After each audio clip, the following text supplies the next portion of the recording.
Hari ini saya akan melanjutkan tentang 24 divisi. Saya akan berbicara tentang imam. Jadi firman hidup hari ini berasal dari 1 Tawarik pasal 24 ayat 1-3, 1 Tawarik pasal 24 1-3. Inilah rombongan-rombongan anak-anak Harun. Anak-anak Harun ialah Nadab, Abihu, Eleazar, dan Itamar. Tetapi Nadab dan Abihu mati lebih dahulu daripada ayah mereka dengan tidak mempunyai anak laki-laki. Maka yang memegang jabatan imam adalah Eleazar dan Itamar. Daud bersama-sama Zadok dari Bani Eleazar dan Ahimelek dari Bani Itamar membagi-bagi mereka menurut jabatan mereka dalam penyelenggaraan ibadah. Inilah firman Tuhan. Amin.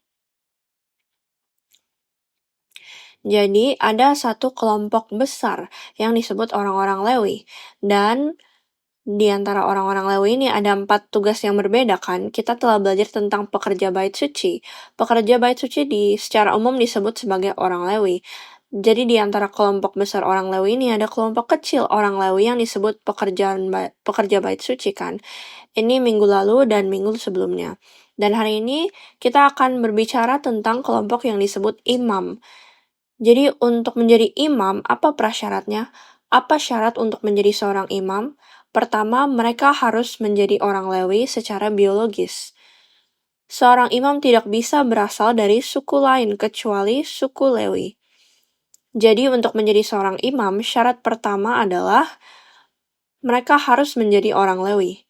Syarat kedua adalah mereka harus menjadi anak-anak Harun. Jadi, keluarga Harun diberi tugas sebagai imam, dan tugas itu mengalir melalui anak-anak Harun. Jadi, kalau kita lihat di Keluaran pasal 28 ayat 1, Keluaran pasal 28 ayat 1 dikatakan, "Engkau harus menyuruh abangmu Harun bersama dengan anak-anaknya datang kepadamu dari tengah-tengah orang Israel untuk memegang jabatan imam bagiku. Harun dan anak-anak Harun, yakni Nadab, Abihu, Eleazar, dan Itamar." Jadi anak-anak Harun bersama dengan Harun. Jadi mereka melayani sebagai imam. Anak-anak Harun atau keturunan Harun bisa kita katakan merekalah yang harus memegang jabatan imam. Dan kalau kita baca di 1 Tawarik pasal 24 ayat 2-3 dikatakan, 1 Tawarik pasal 24 ayat 2-3 dikatakan, "Tetapi Nadab dan Abihu mati lebih dahulu daripada ayah mereka dan tidak mempunyai anak laki-laki."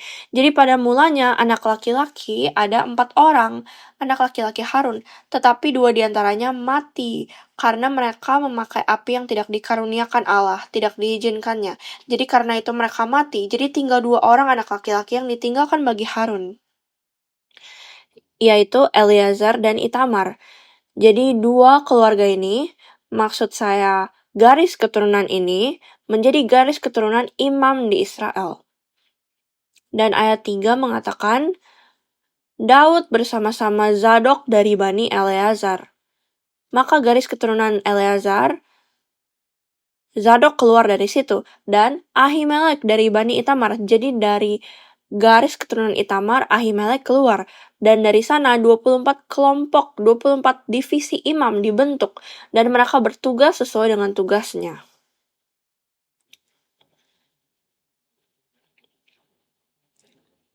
Namun, salah satu kisah menarik yang saya ingin bicarakan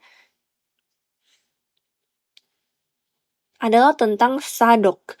Jika dikaitkan dengan perjanjian baru, ada 2 kelompok besar di antara orang Yahudi kan. Di antara orang Yahudi ada 2 kelompok besar yang menyatakan diri mereka sebagai orang benar dan sebagai orang percaya yang sejati, sebagai orang percaya yang setia. Mereka adalah, seperti yang Anda lihat, orang Farisi dan Saduki kan? Orang Farisi dan Saduki. Dan kata Ibrani untuk orang Farisi berasal dari kata Ibrani di sini. Sekarang saya sudah bisa menunjukkan kepada Anda huruf alfabet Ibraninya, puji Tuhan. Puji Tuhan. Dan ini adalah parash. Parash berarti memisahkan. Atau kita dapat menerjemahkannya menjadi memisahkan, terpisahkan. Jadi orang Farisi adalah orang-orang yang ingin memisahkan diri mereka untuk Allah. Di dalam Alkitab, memisahkan itu apa? Menjadi kudus. Benar kan? Jadi orang Farisi, ide awal mereka, inisiasi mereka adalah mereka ingin dipisahkan. Mereka ingin dipisahkan dari dosa dunia. Mereka ingin dipisahkan dari kasih dunia dan hal-hal seperti itu. Mereka ingin memisahkan diri mereka. Mereka ingin memisahkan diri mereka bagi Allah. Mereka ingin menjadi orang kudus. Tapi pada akhirnya apa yang terjadi? Orang Farisi memiliki banyak hukum dan kebijakan dan aturan untuk menjadi kudus kan. Mereka menjadi legalis. Karena itulah tujuan mereka. Mereka ingin menjadi kudus di hadapan Allah. Mereka ingin dipisahkan. Mereka ingin terpisahkan. Jadi mereka membuat banyak aturan tentang bagaimana agar bisa dipisahkan untuk Allah. Bagaimana menjadi kudus bagi Allah. Bagaimana menjaga kekudusan dan hal-hal seperti itu. Jadi mereka mempelajari banyak hukum. Dan mereka menjalani gaya hidup yang sangat terbatas. Jadi dalam istilah hari ini, mereka seperti seorang sarjana, mereka seperti profesor di seminari dan perguruan tinggi teologi. Dan jika saja mereka menerima Yesus, itu akan menjadi sempurna. Itu akan menjadi sempurna bagi mereka dan sempurna untuk rencana Allah. Tapi mereka tidak melakukan itu. Dan kelompok kedua disebut Saduki. Saduki ini berasal dari kata Ibrani Zadok. Apakah Anda ingat nama putra Eleazar? Namanya Zadok kan? Nama salah satu imam terkenal dalam garis keturunan Eleazar adalah Zadok. Dan Saduki ini berasal dari kata Ibrani Zadok. Jadi Saduki itu apa? Apa definisinya? Apa identifikasi dari orang Saduki ini? Mereka adalah kumpulan para imam. Orang Saduki adalah kumpulan para imam. Dan Zadok memiliki arti benar. Berarti benar. Sebagai imam-imam, mereka ingin menjadi orang-orang yang benar. Dan mereka adalah keturunan Zadok. Atau kita dapat katakan mereka orang-orang Zadok. Orang-orang Zadok. Jadi mereka adalah orang-orang dari Zadok. Orang-orang dari garis keturunan Zadok. Namun, para imam dalam budaya Yahudi juga merupakan pemimpin negara kan. Jadi mereka adalah orang-orang yang berkuasa, mereka adalah orang-orang yang berpengaruh, dan mereka juga orang-orang yang cukup kaya. Jadi orang-orang Zaduki ini dibandingkan dengan orang-orang Farisi dapat dikatakan orang-orang Zaduki lebih dihormati kan, dalam posisi yang lebih tinggi, dan mereka lebih kaya, mereka lebih terkenal. Namun, mereka korup pada zaman Yesus. Mereka bahkan menjual belikan posisi imam besar. Dan mungkin karena korupsi ini, orang Saduki tidak percaya pada 3 hal. Mereka semua berasal dari Yahudi. Mereka semua dari orang Yahudi, garis yang sama, garis keturunan yang sama. Tetapi kemudian mereka akhirnya tidak percaya pada 3 elemen. Apakah itu? Pertama, kebangkitan. Mereka tidak percaya pada kebangkitan. Kedua, mereka tidak percaya pada malaikat. Dan ketiga, mereka tidak percaya pada roh. Sedangkan orang Farisi percaya kan? Jadi maksud saya, untuk menunjukkan adegan yang sangat menarik, ada di Kisah Para Rasul pasal 23 6-9, Kisah Para Rasul pasal 23 6-9, dan orang Farisi dan Saduki ini mereka tidak akur. Satu dari latar belakang kekuasaan tinggi, dan satunya lagi mungkin orang miskin tetapi lebih murni, terpelajar. Satu dari latar belakang politik dengan uang dan kekuasaan kan. Jadi kedua kelompok ini sebenarnya tidak akur. Jadi Kisah Para Rasul pasal 23 6-9 saya akan bacakan. karena ia tahu bahwa sebagian dari mereka itu termasuk golongan orang Saduki dan sebagian termasuk golongan orang Farisi, ia berseru dalam mahkamah agama itu, katanya, "Hai saudara-saudaraku, aku adalah orang Farisi, keturunan orang Farisi. Aku dihadapkan ke mahkamah ini karena aku mengharap akan kebangkitan orang mati." Ketika ia berkata demikian, timbullah perpecahan antara orang-orang Farisi dan orang-orang Saduki, dan terbagi-bagilah orang banyak itu. Sebab orang-orang Saduki mengatakan bahwa tidak ada kebangkitan dan tidak ada malaikat atau roh, tetapi orang-orang Farisi mengakui kedua-duanya. Maka terjadilah keributan besar. Beberapa ahli Taurat dari golongan Farisi tampil ke depan dan membantah dengan keras, katanya, "Kami sama sekali tidak menemukan sesuatu yang salah pada orang ini, barangkali ada roh atau malaikat yang telah berbicara kepadanya." Jadi apa yang terjadi? Paulus dibawa ke mahkamah agama ini untuk dihukum, untuk diadili, dan ia menyadari bahwa sebagian orang itu adalah orang Farisi dan sebagian lainnya adalah orang Saduki. Jadi mengetahui hal itu, Paulus berkata, "Saudara-saudara, aku orang Farisi." Dan kemudian saat ia mengatakan bahwa dia orang Farisi, semua orang Farisi berubah menjadi mode defensif. "Oh, dia saudara kita tidak bisa begitu saja menyerahkannya kepada orang Saduki, kan?" Jadi semua orang Farisi ini berhenti berkelahi, atau berhenti mempertanyakan Paulus, atau berhenti meragukan Paulus. Saat ia mengatakan bahwa ia orang Farisi, orang-orang Farisi menjadi membela Paulus. Begini yang terjadi, kan? Dan kemudian salah satu dari mereka berkata, "Benar, kami tidak menemukan sesuatu yang salah pada Paulus." Mereka sekarang membela Paulus di mahkamah ini dan mengatakan bahwa kami tidak menemukan kesalahan apapun. Karena dia seorang Farisi, jadi kami tidak dapat membiarkanmu mengambilnya, bukan? Kami akan membelanya.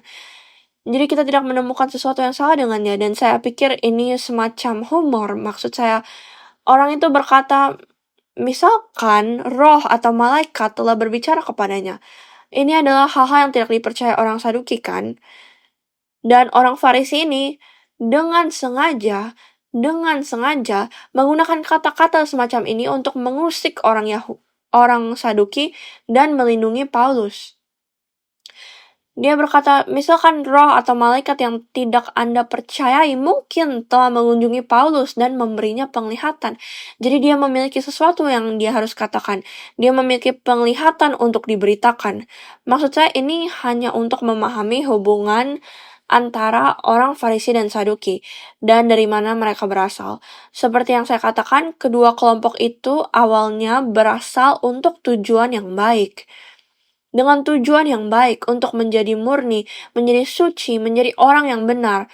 Namun seiring berjalannya waktu, korup dan dosa masuk atau kesombongan masuk. Dan mereka tidak dapat menyadari itu. Dan mereka tidak dapat menerima Yesus Kristus. Sehingga dua orang yang berpotensi untuk menjadi orang benar ini, mereka gagal dalam tujuan mereka, dan mereka menjadi orang-orang yang kita tahu, mereka menentang Yesus Kristus. Orang-orang yang menentang Yesus Kristus. Oke, jadi mari kita kembali ke imam sekarang. Jadi imam adalah orang yang melakukan ritual atau persembahan. Kita bisa katakan begini, kan? Imam adalah orang yang melakukan ritual. Kata Ibrani untuk imam adalah kohen. Kohen, seperti yang bisa Anda lihat di layar, dan itu berarti orang yang melakukan ritual. Kita ingin melakukan upacara, kan? Oleh karena itu, meskipun posisi atau tugas imam baru ditetapkan di Gunung Sinai melalui hukum Musa, imam ini sudah ada sebelumnya. Jadi orang yang melakukan ritual atau persembahan kepada Allah, mereka harus dianggap sebagai imam. Meskipun nama atau gelar imam baru diberikan atau diciptakan pada zaman Musa, tetapi kita dapat mengatakan orang yang melakukan ritual atau persembahan kepada Allah, mereka harus dianggap sebagai imam. Jadi dalam Alkitab, tempat pertama di mana kata kohen digunakan adalah dalam Kejadian pasal 14 ayat 18 untuk Melkisedek. Kejadian pasal 14 ayat 18 mengatakan Melkisedek Raja Salem membawa roti dan anggur, ia seorang imam, Kohen, Allah yang maha tinggi. Jadi melalui ini apa yang kita dapat pahami, dia memberikan korban, dia memberikan penyembahan, dia memberikan pelayanan kepada Allah. Dan tidak hanya Melkisedek saja, tapi kejadian pasal 12 ayat 7, kejadian pasal 12 ayat 7, ketika itu Tuhan menampakkan diri kepada Abram dan berfirman, "Aku akan memberikan negeri ini kepada keturunanmu." Maka didirikannya di situ mezbah bagi Tuhan yang telah menampakkan diri kepadanya. Jadi Abram juga mendirikan mezbah dan mempersembahkan korban, memberikan pelayanan kepada Allah. Orang yang melakukan ritual adalah imam. Oleh karena itu Abram juga harus dianggap sebagai imam. Abram adalah imam. Abram adalah imam. Kejadian pasal 26 ayat 25. Kejadian pasal 26 ayat 25, sesudah itu Ishak mendirikan mezbah di situ dan memanggil nama Tuhan. Ia memasang kemahnya di situ, lalu hamba-hambanya menggali sumur di situ. Jadi kejadian pasal 26 berbicara tentang Ishak kan? Ishak juga membangun mezbah dan memberikan persembahan, korban kepada Allah. Jadi Ishak juga seorang imam. Ishak juga seorang imam. Kemudian kejadian pasal 35 ayat 3, kejadian pasal 35 ayat 3 dikatakan, "Marilah kita bersiap dan pergi ke Betel. Aku akan membuat mezbah di situ bagi Allah, yang telah menjawab aku pada masa kesesakanku, dan yang telah menyertai aku di jalan yang kutempuh." Jadi ini Yakub kan?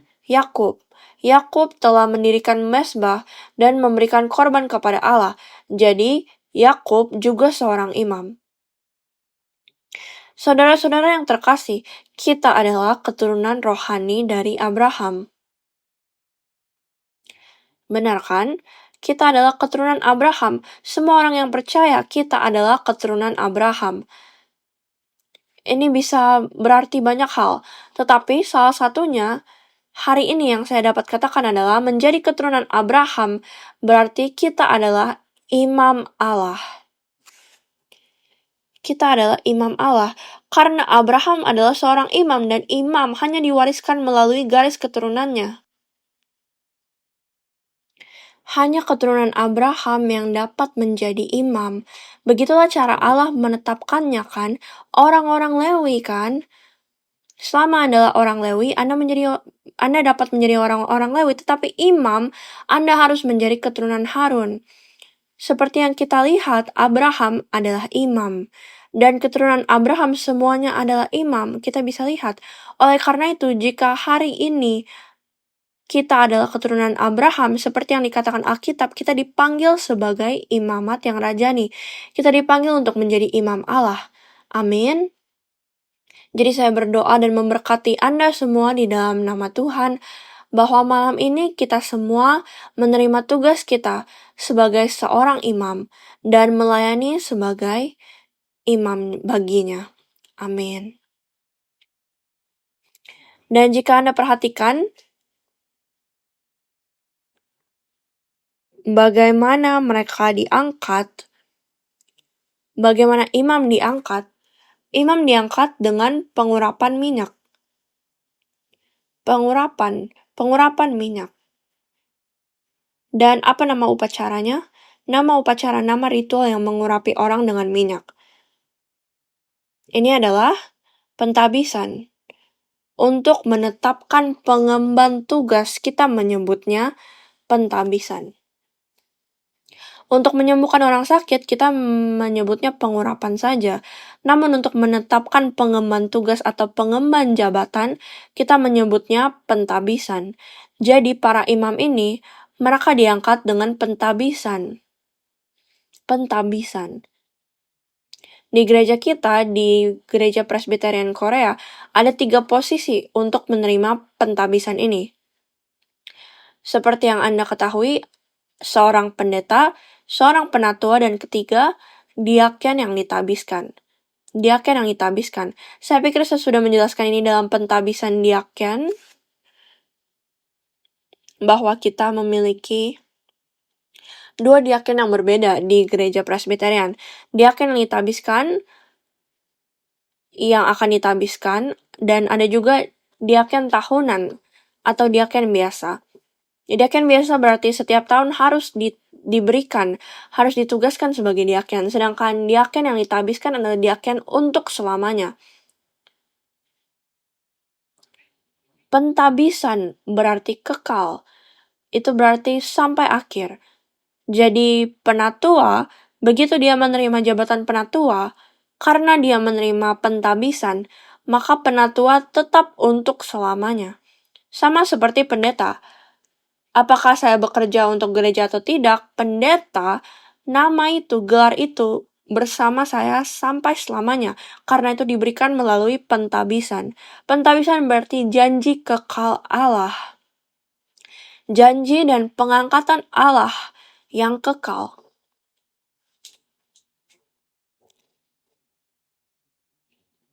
Jadi pentabisan berarti pengumuman umum bahwa seseorang diberikan kepada Allah untuk melakukan pekerjaannya selamanya. Maksud saya, ketika kita berbicara tentang pentabisan fisik kan, kita dapat mengatakan pendeta, penatua, dan diaken yang ditabiskan. Tetapi ketika menyangkut pentabisan rohani, karena Alkitab mengatakan kita adalah imamat rajani Allah kan. Jadi jika kita adalah imam, bagaimana kita menjadi imam? Dengan melalui pentabisan. Jadi para penatua saya yakin menerima pentabisan rohani kan. Dan orang awam, orang percaya, setiap orang Kristen, mereka juga menerima pentabisan rohani. Tanpa pentabisan, kita tidak dapat menjadi imam. Tetapi Alkitab mengatakan, Allah memanggil kita untuk menjadi imamat rajani. Jadi kita adalah orang-orang yang menerima pentabisan, baik itu fisik atau rohani. Amin. Amin. Jadi pentabisan berarti kita harus bekerja untuk Allah selamanya. Sampai akhir. Sampai hidup kita berakhir. Sampai saat itu, tugas jiwa kita, tugas utama kita adalah melayaninya. Kita tidak bisa bekerja terus berhenti. Selama sekitar 3 tahun saya akan melayani, tapi 4 tahun berikutnya saya lelah, saya muak. Saya tidak mau melayani lagi. Itu tidak bisa untuk para imam. Itu tidak mungkin bagi orang yang ditabiskan. Begitu kita ditabiskan, mau kita suka atau tidak, mulai sekarang kita selamanya menjadi hamba Allah. Kita selamanya menjadi pekerja Allah. Jadi mari kita lihat Keluaran pasal 28 ayat 41, Keluaran pasal 28 ayat 41, dikatakan, maka semuanya itu haruslah kau kenakan kepada abangmu Harun bersama-sama dengan anak-anaknya, kemudian engkau harus mengurapi, mentabiskan, dan menguduskan mereka, sehingga mereka dapat memegang jabatan imam bagiku. Jadi kita dapat melihat bahwa para imam ditabiskan, diurapi, dan dikuduskan. Jadi karena mereka melayani Allah selamanya, orang-orang membutuhkan pengudusan yang khusus. Pengudusan yang khusus. Jadi imam ini harus menjalani pemeriksaan yang sangat teliti dan proses pembersihan diri yang sangat teliti untuk ditabiskan. Dan menjaga kekudusan dan kesucian atau kebersihan ini di hadapan Allah. Saya akan membahas beberapa di antaranya. Pertama, mengenai pernikahan. Mengenai pernikahan, ini sangat aneh. Mereka memiliki sistem dan aturan yang sangat aneh untuk pernikahan. Jadi mari kita lihat Imamat pasal 21 ayat 7 sampai 8. Imamat 21 ayat 7 sampai 8. Janganlah mereka mengambil seorang perempuan sundal atau perempuan yang sudah rusak kesuciannya, atau seorang perempuan yang telah diceraikan oleh suaminya, karena imam itu kudus bagi Allahnya. Dan kamu harus menganggap ia kudus, karena dialah yang mempersembahkan santapan Allahmu. Ia harus kudus bagimu, sebab aku Tuhan yang menguduskanmu adalah kudus. Jadi Alkitab mengatakan bahwa orang-orang yang tidak dapat dinikahkan oleh imam, Anda tidak dapat menikahi selama Anda menjadi imam. Anda tidak dapat menikahi orang-orang ini. Yang pertama adalah perempuan sundal. Kata Ibraninya adalah zane. Oh maaf, zana. Perempuan sundal. Perempuan sundal ini adalah perempuan yang menjual badannya atau tidur dengan orang lain untuk uang. Mereka menjual dirinya untuk mendapat uang. Jadi mereka adalah pelacur. Dan yang kedua adalah perempuan yang sudah dirusak kesuciannya. Kata Ibraninya adalah halal. Halal artinya ditusuk. Artinya ditusuk dan dinodai. Jadi wanita yang dinodai. Jadi mereka tidak menjual tubuh mereka tidak mendapat uang dengan tidur dengan orang lain, tetapi mereka adalah orang-orang yang tidur dengan orang lain untuk kesenangan mereka saja. Tidur dengan orang lain. Jadi perempuan yang sudah dirusak kesuciannya, halal, ditusuk, mereka dinodai. Jadi orang yang melakukan hubungan seksual terlarang. Kelompok 3, orang ketiga, wanita yang telah diceraikan. Kata Ibraninya adalah garash. Jadi saya pikir ketika sampai di sini seorang wanita yang telah bercerai, kita punya pertanyaan kan? Pertanyaan itu muncul di kepala kita. Kenapa? Apa yang salah dengan wanita yang telah bercerai? Tetapi menurut budaya Yahudi, wanita yang telah bercerai atau wanita yang dikenal sebagai wanita yang telah bercerai, saya berpikir tentang Maria, ibu dari Yesus Kristus. Ketika Yusuf mengetahui Maria memiliki anak tanpa tidur dengannya, apa yang akan dia lakukan? Dia mencoba untuk menceraikan Maria.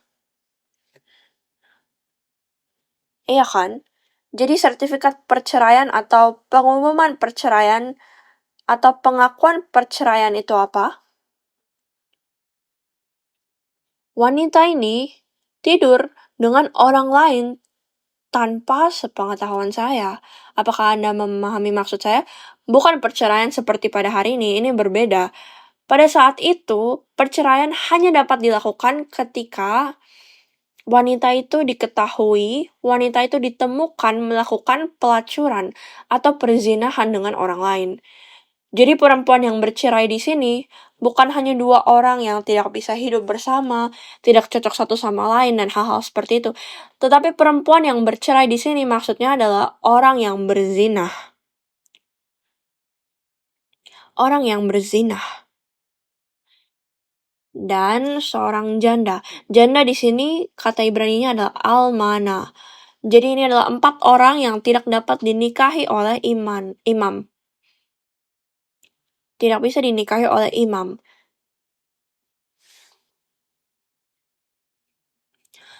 Lalu bagaimana kita dapat memahami ini? Bagaimana kita dapat menerapkan pada hidup kita? Pernikahan adalah untuk memiliki pasangan yang akan bertahan selamanya. Jadi pernikahan adalah sesuatu yang dapat mengubah seluruh hidup kita. Seluruh hidup kita. Kita dapat melihat itu terjadi dalam sejarah Alkitab juga kan?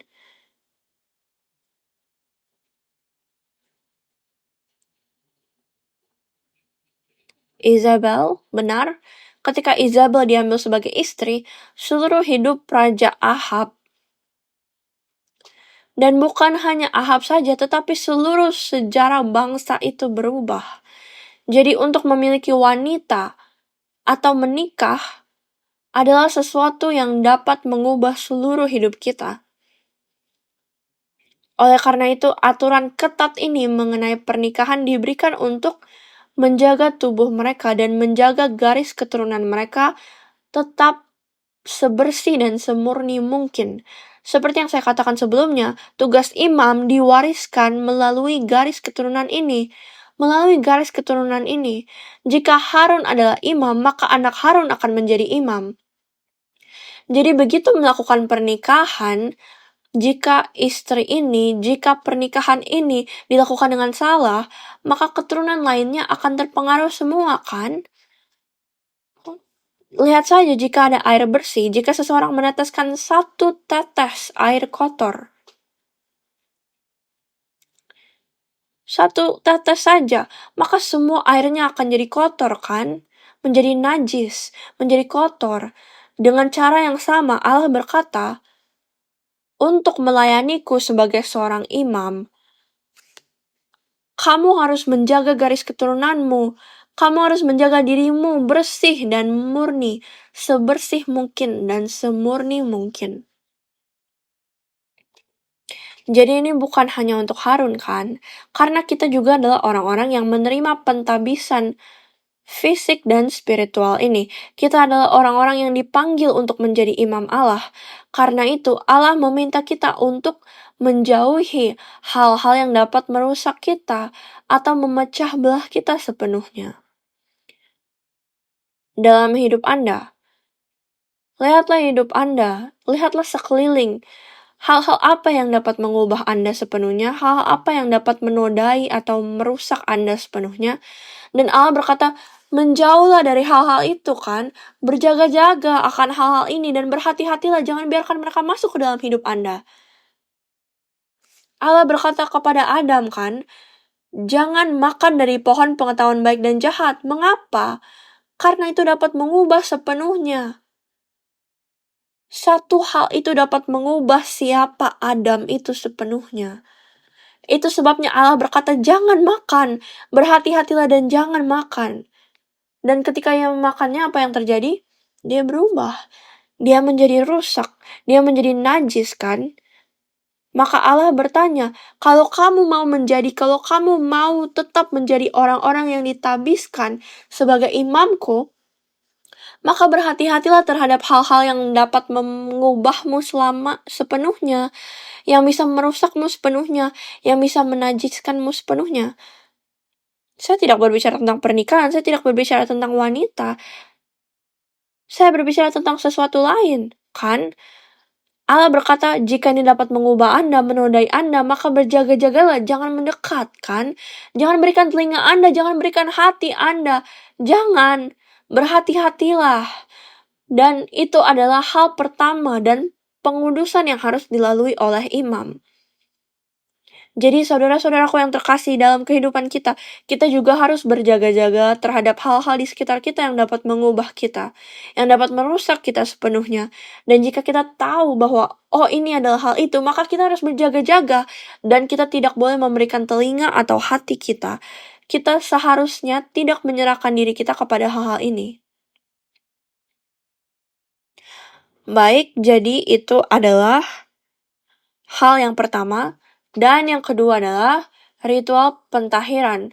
Bilangan pasal 19 ayat 11 sampai 13, Bilangan pasal 19 ayat 11 sampai 13 dikatakan, orang yang kena pada mayat, ia najis 7 hari lamanya. Ia harus menghapus dosa dan dirinya dengan air itu pada hari yang ketiga, dan pada hari yang ketujuh ia tahir. Tetapi jika pada hari yang ketiga ia tidak menghapus dosa dari dirinya, maka tidaklah ia tahir pada hari yang ketujuh.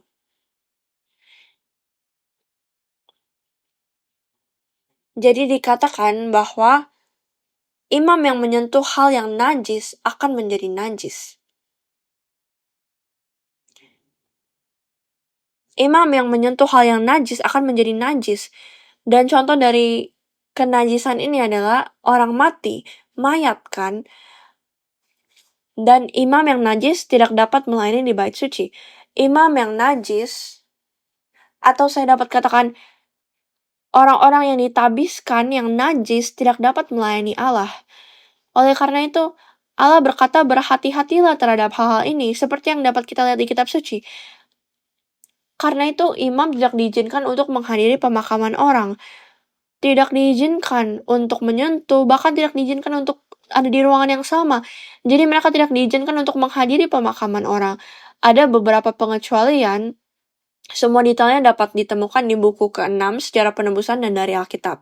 Jadi akan saya lewati saja, tetapi secara umum, para imam tidak diizinkan menghadiri pemakaman.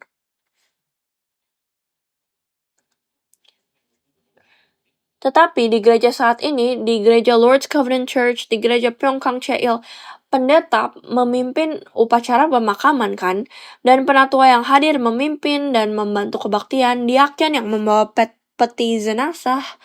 Oleh karena itu, bilangan pasal 19 ayat 11 sampai 13 tidak dapat diterapkan kepada kita hari ini dalam arti fisik atau dalam arti harafiah.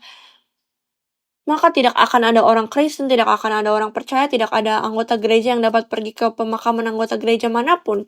Jadi ini bukan tentang hal fisik, bukan hal harafiah, ini pasti hal yang rohani. Seri sejarah penebusan menjelaskan dengan cara ini. Kematian dalam Alkitab adalah akibat dari dosa. Akibat dari dosa. Jadi menyentuh orang mati menyeratkan bahwa imam terlibat dalam dosa. Menyentuh orang mati menyeratkan mereka entah bagaimana terlibat dalam dosa. Meskipun kita menyingkirkan hal-hal yang dapat menajiskan kita sepenuhnya, terkadang kita tetap menghadapi godaan dosa. Godaan kenajisan. Terkadang kita ingin, terkadang kita tidak ingin. Tapi kadang kita tergoda untuk berdosa terhadap Allah. Tergoda untuk melakukan sesuatu yang Allah tidak mau kita lakukan. Jadi bahkan setelah kita menyingkirkan hal-hal besar yang dapat memisahkan kita sepenuhnya, kita juga menghadapi godaan dan dosa.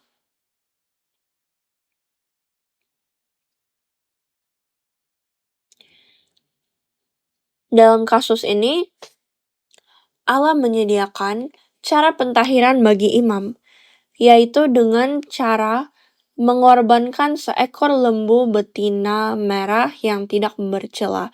Jika Anda melihat bilangan pasal 19 ayat 2, bilangan pasal 19 ayat 2 mengatakan, inilah ketetapan hukum yang diperintahkan Tuhan dengan berfirman, katakanlah kepada orang Israel supaya mereka membawa kepadamu seekor lembu betina merah yang tidak bercela, dan yang tidak ada cacatnya, dan yang belum pernah kena kuk. Jadi ketika imam entah bagaimana mengalami momen ini dan entah bagaimana menyentuh mayat itu, Allah berkata bahwa beginilah cara Anda akan dibersihkan. Bawalah seekor lembu betina merah yang tidak bercela, dan sebagai korban penghapus dosa, sebagai korban jaminan, ada cara-cara yang dijelaskan dalam Alkitab. Dan juga dijelaskan dengan baik dalam buku ke-6. Jadi saya sarankan Anda untuk membaca buku itu untuk memahami apa saja cara-cara praktisnya. Bahkan jika saya tidak menjelaskan secara lengkap, saya yakin bahwa Anda memahami. Lembu betina merah yang tidak bercela ini mengingatkan kita pada siapa? Ya kan? Ini mengingatkan kita pada Yesus Kristus kan? Yesus Kristus yang tidak bercela, tanpa dosa, yang berkorban untuk dosa-dosa kita. Dan ini adalah bayangan dari Yesus yang menjadi korban penebusan bagi kita. Jadi ini berarti bahwa dalam kehidupan kita sehari-hari, kita harus membasuh dan kita harus membersihkan diri kita dengan darah Yesus Kristus untuk melayani di bait suci. Melayani bagi Allah. Ketika melayani Allah, melayani di bait suci, jangan pikirkan tentang hari Tuhan saja. Jangan pikirkan tentang liturgis atau berdoanya atau hal-hal seperti itu. Kita adalah bait suci Allah kan? Anda dan saya semua adalah bait suci Allah yang rohani. Jadi tentang kehidupan sehari-hari.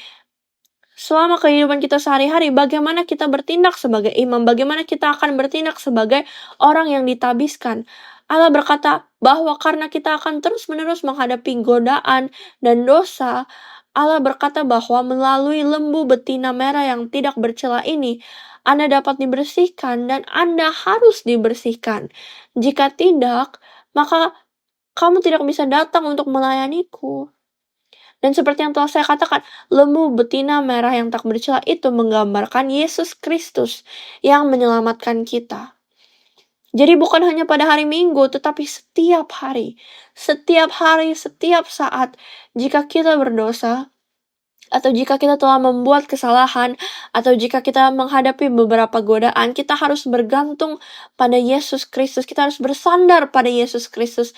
Dan oleh darah Yesus Kristus kita dapat dibasuh dan dibersihkan setiap hari, setiap saat. Itulah satu-satunya cara kita dapat tetap menjadi orang yang ditabiskan dan sebagai imam yang melayani Allah terus-menerus. Dan saya berdoa demikian. Kita memiliki doa kan? Kita punya doa. Kita memiliki nama Yesus Kristus kan? Ketika godaan ini datang, ketika kekhawatiran datang, ketika sesuatu datang, marilah kita berdoa. Mari kita berlutut dan berdoa di dalam nama Yesus Kristus. Supaya dosa-dosamu, dosa-dosa kami, dosa-dosa kesalahan-kesalahan kita, semua itu dapat dibersihkan dan disucikan oleh darah Yesus Kristus.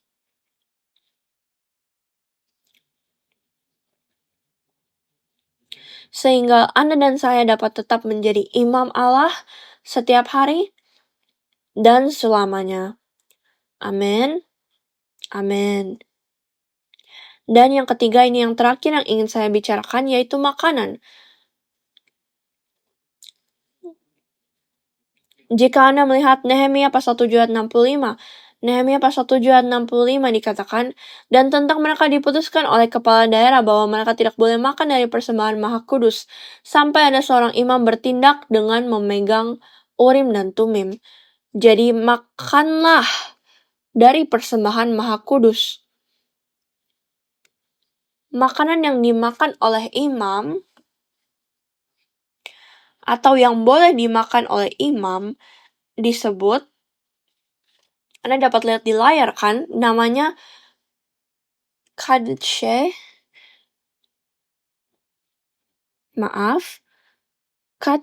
Kadsheh HaKodashim. Kadsheh HaKodashim. Seperti yang Anda lihat, Kadsheh atau Kadash, ini kata yang sama digunakan 2 kali. Jadi ada Kadsheh dan Kodash di HaKodashim. Jadi ada Kadash yang lain di sana. Jadi Kadash berarti suci. Jadi itu digunakan 2 kali. Jadi berarti Maha Kudus, yang paling kudus. Apakah kita berbicara tentang tempat di kemah pertemuan, bahwa ada tempat kudus dan tempat Maha Kudus? Tidak. Kita berbicara tentang makanan yang boleh dimakan oleh imam kan? Makanan itu sendiri disebut Maha Kudus. Makanan itu disebut Maha Kudus. Imam harus makan dan mengonsumsi yang paling kudus, yang Maha Kudus. Apakah itu berarti bahwa pendeta harus selalu memiliki makanan yang berkualitas terbaik setiap hari, setiap kali makan? Jika seperti itu, maka saya akan senang. Tetapi bukan seperti itu. Bukan seperti itu. Apa artinya bahwa makanan yang dikonsumsi oleh imam disebut yang Maha Kudus?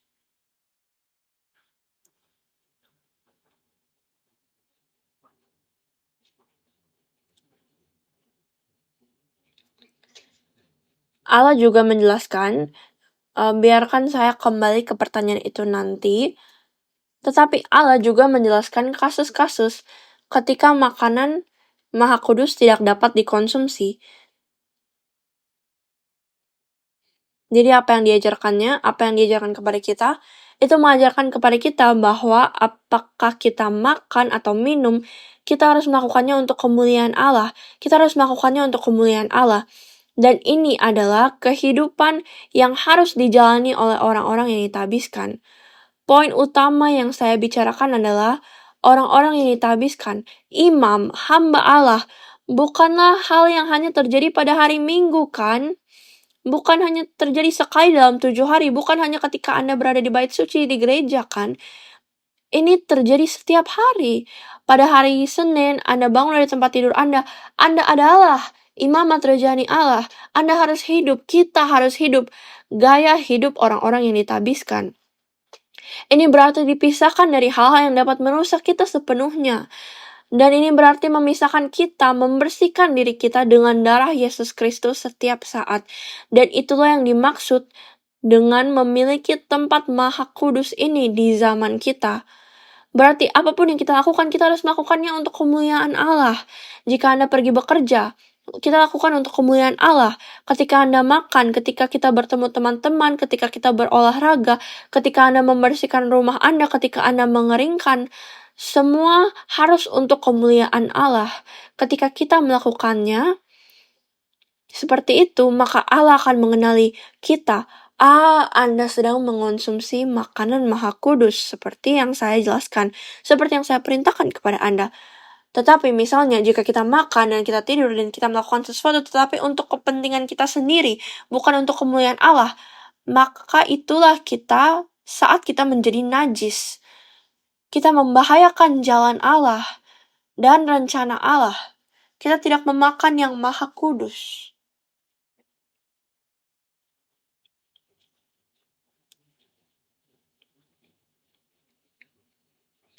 Seperti yang saya sudah katakan, kita pikir bahwa selama kita berbuat baik di gereja, kita telah memenuhi tugas kita. Tetapi Allah berkata pada kita hari ini bahwa Dia sedang mencari kita.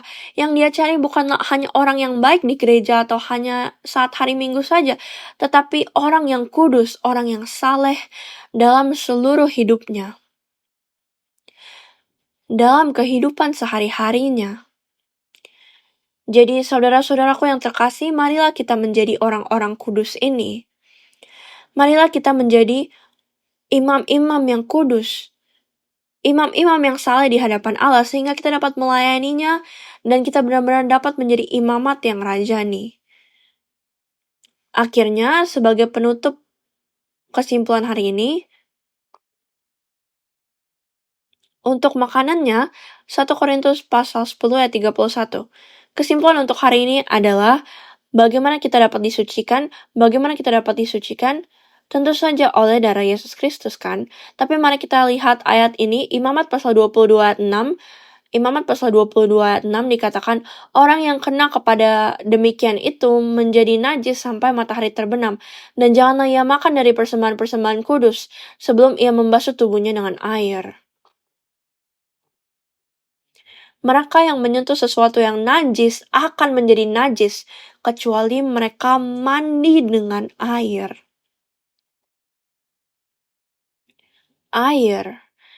Jadi jika kita membasuh diri kita dengan air, maka Allah berkata, Oke, kamu sudah dibersihkan. Oke, kamu sudah dimurnikan. Oke, kamu sudah bersih.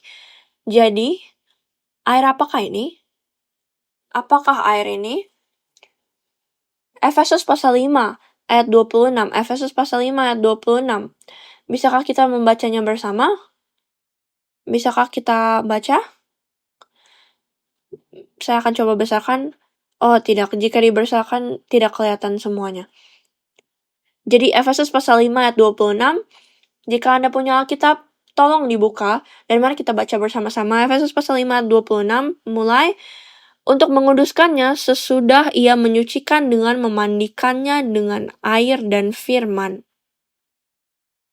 Apakah air itu? Firman Allah adalah air yang menyucikan kita.